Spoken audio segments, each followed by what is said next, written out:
And welcome back in. As the government shutdown stretches into its 12th day, the impact is not just financial. For many federal workers and their families, the stress, uncertainty, and anxiety are taking a serious toll on their mental health. Joining me this morning is Huma Sikandar, a licensed professional counselor and founder of Sage and Fifth Therapy Place. Thanks so much for being with us. So good to see you as always. Of course. Happy to be here, give a voice to what people are struggling with. Yeah, and there's so much to talk about.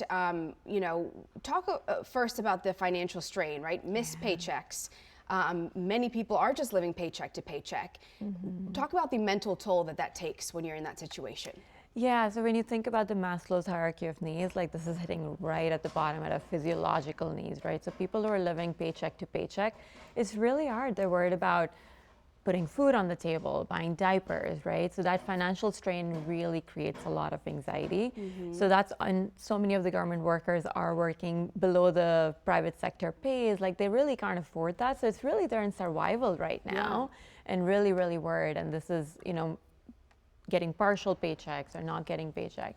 So that's one. And then somebody who's even able to, get by, has emergency funds, the uncertainty with, are we going to get back paid? Am I even going back to work? Am I going to get a letter in the postal mail? Do I even have a job, right? Right. Am I going to get a letter in the postal mail saying, like, please don't come back? So that's the bigger uncertainty that people are sitting with. So this shutdown is hitting very differently.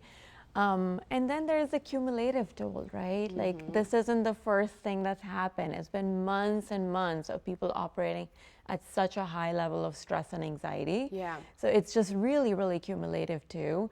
And when you operate at that high level of cortisol over a long time, like it starts to take a toll on your body. It starts to make you feel like brain fog, exhaustion. Right. People are reporting so much of like difficulties in sleeping. And I want to ask you about managing those emotions because it is so much, right? When you think about the uncertainty just at home, paychecks, your personal relationships, and then you've got this political gridlock that is happening at the same time where you have that uncertainty. How do you manage all of those emotions? Yeah, it is so hard to manage just with, you go for a walk, you're seeing, National Guards on the street, you're seeing ICE raids happen. Like I think some of the ways that people were coping initially when the layoffs happened, the tone of the city is very different.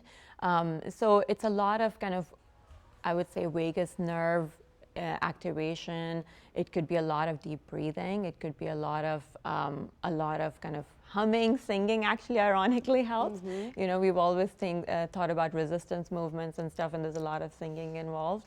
So that could really help. But also, when people are reaching out and saying, are you okay?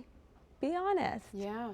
People want to help, but they can't help unless you share what's going on. So when people are reaching out saying, if you're not affected, reach out to your people, check in on them.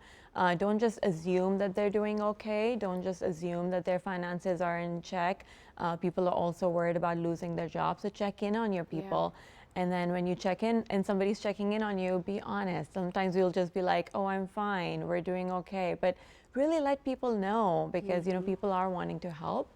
So that's one of the things. We have to look out for our people, like reach out to your neighbors. Maybe you're not friends with your neighbors, but reach out at this time. Just ask if you're okay. It means a lot. I want to ask you, we've got about 30 seconds left, just some resources that are out there. Obviously therapy, but just some other resources that are available to help people during this time. Yeah, I'm so proud of the therapist community that they've really, come together to offer resources. We have so many people, federal workers coming in to our office. We see about 200 people a week, and so many of them are pro bono now, and a lot of therapists are offering pro bono services. So I know financially it's really hard times, but do reach out and do find resources on our website as well. We have a whole list of people in Maryland, Virginia, so do reach out for those resources. I mean, they are available. Quickly, give us that link right now, that website where people can reach out. Yes, it's sageandfifttherapy.com, and then you go to the resources tab and it's right there. Perfect. Huma, thank you so much for your insight. I always appreciate your time. Thank you.